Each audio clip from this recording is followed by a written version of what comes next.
Hello guys, welcome to my YouTube channel. कैसे हो आप लोग? Hope you all are fine. So guys, आज हम लोग स्टार्ट करने वाले हैं मराठी का सेकंड चैप्टर, जो कि एक संतवानी है। तो चलिए गाइज, एक्सप्लेनेशन पार्ट पे ध्यान देते हैं। सो गाइज, जैसे कि आप लोग देख सकते हो, ये हमारा सेकंड चैप्टर है जो एक संतवानी है। तो गाइज, इसमें दो संतवानियाँ हैं, जिसके अंदर से फर्स्ट वाला जो आज है हम पढ़ने वाले हैं, जिसका नाम है भेटी लागी जीवा। तो गाइज, सबसे पहले मैं आपको एक्सप्लेन कर देता हूँ भेटी लागी जीवा क्या होता है। भेटी भेटी मतलब मिलने, मिलना, मिलने की आस। ओके, लागी मतलब क्या होता है? आस, मतलब मिलने की आस। जीवा मतलब क्या होता है?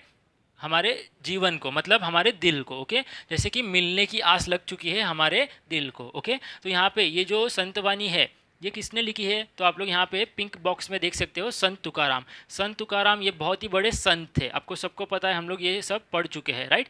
तो जो संत तुकाराम थे, उन्होंने ये संतवानी लिखी थी। बहुत सारी संतवानियाँ वो लिखते थे, उनका बहुत ज़्यादा इसमें नाम था संतवानी लिखने में, और उन्होंने ये संतवानी भी लिखी थी। ओके, चलिए आज ये एक्सप्लेनेशन पार्ट पे ध्यान दे देते हैं। देखिए क्या दिया गया है। तुकाराम बोल्होबा आंबिले। तो देख सकते हो आप लोग, तुकाराम जी का पूरा नाम क्या था? तुकाराम बोल्होबा आंबिले।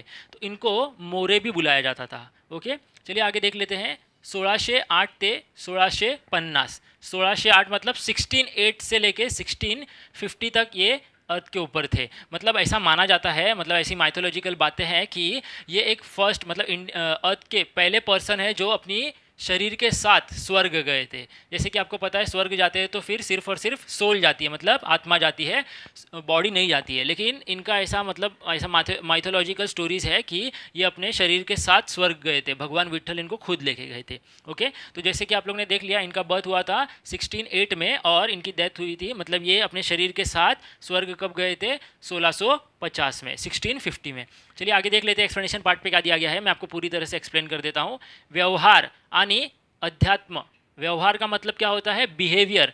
आणि अध्यात्म, अध्यात्म मतलब क्या होता है? सोल, स्पिरिचुअलिटी, अपनी बॉडी का जो सोल रहता है, राइट। इन दोनों का, यांची सुयोग सांगड घालणारे वारकरी संप्रदायातील संत कवि। अब देखिए, मैं आपको बता देता हूँ, बिहेवियर का और स्पिरिचुअलिटी, सोल का, इन दोनों का सुयोग। सुयोग मतलब क्या होता है? अच्छा काम, अच्छी तरह से। सांगड़ मतलब क्या होता है? कनेक्शन, इन दोनों का कनेक्शन। जैसे कि बिहेवियर का और हमारे सोल का जो कनेक्शन है, ये बताने वाले वारकरी। वारकरी मतलब क्या होता है, मैं गाइज आपको बता देता हूँ। आपको पता रहेगा, विट्ठल भगवान की पालकी निकलती है जो पंढरपुर जाती है, पता है ना। तो जो चल के पंढरपुर के में पालकी जो जाती है, वहाँ उसमें जो लोग जाते हैं उनको वारकरी बोलते हैं। ओके, तो वारकरी कम्युनिटी के ये संत कवि थे। संत तो ये थे ही, और साथ ही कविता भी करते थे, इसीलिए उनको संत कवि बोला जाता था। ओके, सांप्रदायातील मतलब क्या होता है? कम्युनिटी, मतलब जो ग्रुप रहता है वारकरी लोग का। ओके, उसको बोला जाता है। चलिए आगे देख लेते हैं क्या बताया गया है। दांधी दाम्भिकता। दाम्भिकता मतलब क्या होता है, मैं आपको बता देता हूँ। दाम्भिकता मतलब हिपोक्रेसी। हिपोक्रेसी मतलब क्या होता है? पाखंड।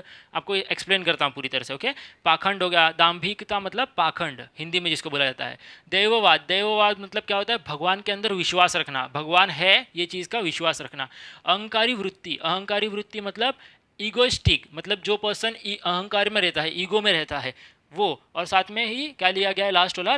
दुराचार। दुराचार मतलब खराब व्यवहार। इन सब के बारे में हमारे जो ये तुकाराम जी थे, संत तुकाराम जी थे, ये इन सब के बारे में अपने संत कविता में लिखा करते थे। ओके, मतलब जो अपने अभंग लिखा करते थे, उनमें इन सब के बारे में रहता था। इंसान को अच्छा बनने के लिए ये बहुत ज़्यादा प्रेरित करते थे। चलिए आगे देख लेते हैं। इत्यादि पारखड। पारखड मतलब क्या होता है? कठिन, मतलब बहुत ही एकदम कठीण, बहुत ही मुश्किल समाचार त्यांनी आपल्या अभंगामधून घेतलेला आहे। और ये सभी कठिन, देखिए आपको पता रहेगा, ये ऐसी चीज़ है जिसके ऊपर इंसान कभी बात नहीं करना चाहता है, इंसान का ये नेचर बन जाता है, राइट। तो इन सब कठिन चीज़ों के ऊपर इन्होंने अपनी किसमें, अभंग में बताए गए हैं। मतलब इन्होंने जितने सारे अलग अलग अभंग लिखे हैं, उनमें इन सब के बारे में बताया गया है।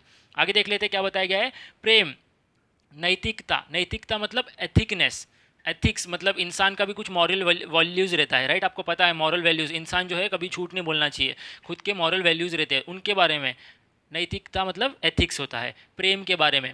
करुणा। करुणा मतलब क्या होता है? दया। व सर्वभूति। सर्वभूति ईश्वर। सर्वभूति ईश्वर मतलब सबसे बड़ा क्या है? ईश्वर। सर्वभूति मतलब सुप्रीम, आपको पता रहेगा, राइट। सर्वभूति ईश्वर या मूल्यांना प्रमाण भूत, प्रमाणभूत मतलब ये सब मूल्य जो है, जैसे कि करुणा, दया, ये सब चीज़ें जो है वो कौन दिखाता है अपने ऊपर? भगवान दिखाते हैं, ईश्वर दिखाते हैं, राइट। प्रमाणभूत मानून आपल्या प्रापंचिक जीवनाचा आदर्श ते अभंगातून मांडतात। आपल्या मतलब वो खुद के, प्रापंचिक, प्रापंचिक मतलब सांसारिक जीवन जो है, संत कवि, संत जो थे तुकाराम, ये संत कवि भी थे, साथ ही साथ प्रापंचिक भी थे। प्रापंचिक मतलब क्या होता है? सांसारिक, मतलब वो इस संसार में रह चुके थे, राइट, वो संसार का जीवन जी चुके थे। तो उन संसार के जीवन में उन्होंने जो एक्सपीरियंस किया था वो चीज़ें जो है वो अपने इस अभंग में बताया गया है, और वो अपने अभंग में बताते रहते हैं। आदर्श मतलब होता है आइडियल, वो अपने आइडियल्स जो है अपने अभंग में बताते रहते हैं। मांडता मतलब बताना, अभंगातून मतलब अभंग में से। ओके, चलिए आगे देख लेते हैं क्या बताया गया है। प्रस्तुत अभंगातून संत तुकारामांनी आपल्या मनातील विठ्ठलाच्या, विठ्ठलाच्या मतलब विठ्ठल भगवान की बात हो रही है गाइज। आपको पता रहेगा पंढरपुर में विठ्ठल भगवान का बड़ा मंदिर है, राइट।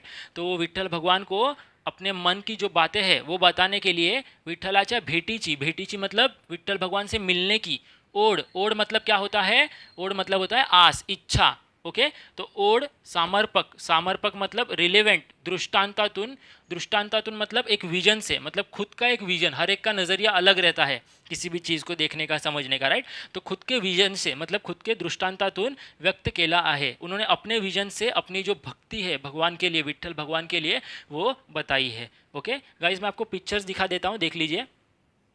गाइज जैसे कि आप लोग यहाँ पे देख सकते हो, ये है संत तुकाराम जी का पिक्चर, देख लिया आपने। यही है संत तुकाराम जिनके बारे में हम लोग ये संतवानी पढ़ने वाले हैं। ओके, और ये नेक्स्ट पिक्चर आप देख सकते हो है, ये है विठ्ठल भगवान की। बहुत सारे लोग रहेंगे जिनको डाउट रहेगा कि विठ्ठल भगवान कौन है, तो मैं आपको बता देता हूँ, ये है विठ्ठल भगवान। इनका बहुत बड़ा मंदिर है, कहाँ पे? पंढरपुर में। ओके, इन्हीं की पालकी में जो लोग जाते हैं उनको बोला जाता है वारकरी। ओके, चलिए आ जाते हैं एक्सप्लेनेशन पार्ट पे।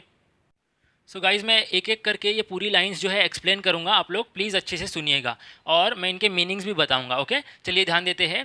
भेटी लागी जीवा लागिली से आस, भेटी लागी जीवा, भेटी लागी जीवा मतलब मैंने इसका आपको मीनिंग बता दिया था। भेटी लागी मतलब मिलने की इच्छा, जीवा मतलब क्या होता है? मन को। ओके, लागिली से आस, लागिली से आस मतलब लगी हुई है, आस लगी हुई है, किसकी? तुकाराम जी खुद के बारे में बता रहे हैं। ओके, तुकाराम जी जो है वो खुद के अपने विचार जो है वो यहाँ पे लिख के बता रहे हैं। पाहे रात्रन दिवस वाट तुझी, पाहे मतलब देखना, रात्रन दिवस मतलब होता है रात और दिन, मतलब तुकाराम जी जो है वो रात और दिन इसी चीज़ की आस लगा के बैठे हैं कि मैं कब जाके अपने प्रभु, अपने भगवान से, विठ्ठल जी से कब मिलूँगा। ओके, चलिए आ जाते हैं सेकंड पैराग्राफ पे। पूर्णिमेचा चंद्रमा चकोरा जीवन, क्या बताया गया है? पूर्णिमेचा, पूर्णिमेचा मतलब होता है पूर्णिमा, आपको पता है फुल मून डे जो रहता है उसका जो चंद्रमा है, मतलब चंद्रमा मतलब मून, चकोरा जीवन, चकोर एक पक्षी का नाम है गाइस। ओके, तो जैसे कि आपको पता रहेगा, आपने सुना रहेगा कि नहीं मुझे नहीं पता, लेकिन मैं आपको बता देता हूँ। चकोर पक्षी जो है उनके बारे में ऐसा माना जाता है कि वो किसका भूखा रहता है? चंद्र का, मतलब वो चंद्र, फुल मून जो रहता है उसको देखने के लिए ही वो जिंदा रहता है, मतलब उसी को वो देखने के लिए यहाँ वहाँ भटकता रहता है, जो चकोर पक्षी है। ओके, तो यहाँ पे क्या बताया गया है? पूर्णिमेचा चंद्र, अभी देखिए चकोर पक्षी के लिए उसका जीवन क्या हो गया? पूर्णिमेचा चंद्रमा, पूर्णिमेचा चंद्रमा मतलब होता है फुल मून डे। ओके, आगे देख लेते हैं। तैसे माझे मन वाट पाहे, जिस तरह से चकोर पक्षी जो है चंद्रमा का, फुल मून डे का, आपको पता है ये 15-15 डेज में होता रहता है, राइट। तो जिस तरह से चकोर पक्षी वाट पाहत असतो, वाट पाहत असतो मतलब क्या होता है? राह देखता रहता है चंद्रमा की, फुल मून डे का, उसी तरह से तैसे, तैसे मतलब तैसे, मतलब उसका मतलब होता है उसी तरह से। माझे मन वाट पाहे मतलब उसी तरह से मेरा मन भी जो है आपके दर्शन के लिए आस लगाए बैठा है। ओके, ये बताया गया है। सेकंड पैराग्राफ समझ में आ गया। चलिए आ जाते हैं नेक्स्ट पैराग्राफ में। दिवाळीच्या मुळा, दिवाळीच्या मतलब दिवाली के सन, फेस्टिवल की बात हो रही है। मुळा मतलब उस ओकेशन पे, दिवाली के ओकेशन पे लेकी आसावली, आसावली मतलब क्या होता है? आतुर, एक्साइटेड, मतलब वो एक्साइटेड रहती है। मैं आपको बता देता हूँ, कोई भी जो लेडी रहती है जो शादी करके नई नई आई रहती है तो वो दिवाली के टाइम पे आस लगा के बैठी रहती है कि वो अपने मायके जाएगी, राइट, वो अपने ससुराल से मायके जाती है, पहला त्यौहार अगर ऐसा माना जाता है तो, राइट। तो लेकी मतलब क्या होता है? लड़की, खास करके विवाहित लड़कियों के बारे में बताया गया है, वो आस लगा के बैठी रहती है अपने ससुराल से मायके जाने की। ओके, दिवाली के टाइम पे मतलब लड़की ऐसा आस लगा के बैठी रहती है। पाहतेस वाटुली पंढरीची, पाहत से मतलब क्या होता है? मैं भी उसी तरह से, वाटुली मतलब क्या होता है? रास्ता मतलब मैं भी आपकी प्रतीक्षा कर रहा हूँ, मैं भी आपका वेट कर रहा हूँ आपको मिलने आने की। पंढरीची, पंढरीची मतलब पंढरपुर की। विट्ठल भगवान का मंदिर बड़ा कहाँ पे? पंढरपुर में, मैंने आपको बताया था, राइट। तो उसी तरह से यहाँ पे जो संत तुकाराम जी है ये भी यही बोल रहे हैं कि मैं भी वेट किस चीज़ का कर रहा हूँ? पंढरीची मतलब मैं भी उसी लड़की के जैसा, जिस तरह से वो अपने मायके जाने का वेट कर रही है उसी तरह से मैं भी आपके यहाँ आने का वेट कर रहा हूँ। गाइज यहाँ से ये 2-3 जो है ये एग्जाम्पल्स दिए गए हैं। संत तुकाराम ने अपनी लाइफ का जो है एग्जाम्पल्स देते हुए, मतलब 2-3 एग्जाम्पल से अपना लिंक दिया गया है किस तरह से वो भी सोचते हैं। ओके, आगे देख लेते हैं। भूखे लीवा बाळ अति शोक करी। भूखे लीवा मतलब क्या होता है? हंग्री, मतलब जिसको भूख लगी हो। ओके, बाळ, बाळ मतलब छोटा सा बच्चा। देखिए छोटा सा बच्चा जो रहता है, जो बोल नहीं पाता है, उसको अगर भूख लगती है तो वो अपनी मम्मी को कैसे बुलाता है? रो के, पता है ना आपको। तो उसी तरह से अति शोक करी, अति शोक करी मतलब अति मतलब खूब, शोक मतलब जोर जोर से रोना। बच्चा जो है उसको भूख लगती है तो वो जोर जोर से रोता है। करी मतलब करता है। ओके, बच्चा जो है, भूखा जो बच्चा है वो जोर जोर से शोर करता है जब उसे भूख लगती है। वाट पाहे उरी माऊलीची। वाट पाहे उरी, उरी मतलब क्या होता है? मनात।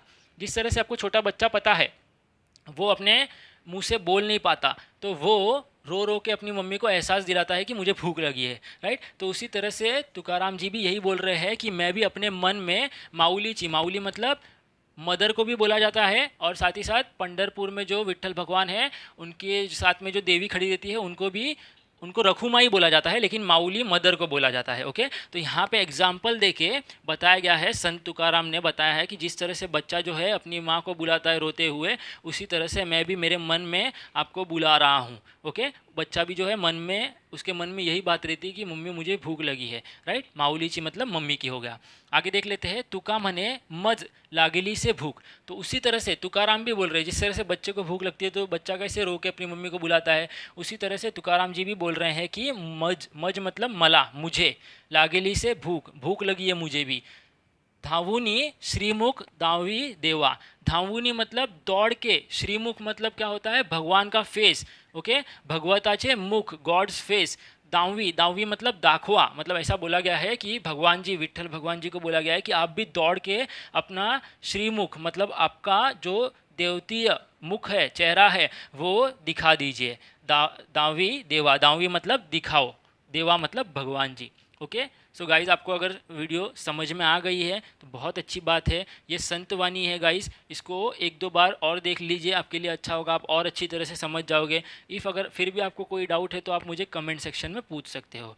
गाइज़ अगर आपको मेरा वीडियो अच्छा लगा और आपको समझ में आ गया हो तो प्लीज़ मेरे चैनल को लाइक कीजिए, सब्सक्राइब कीजिए और शेयर कर दीजिए। Okay, thank you.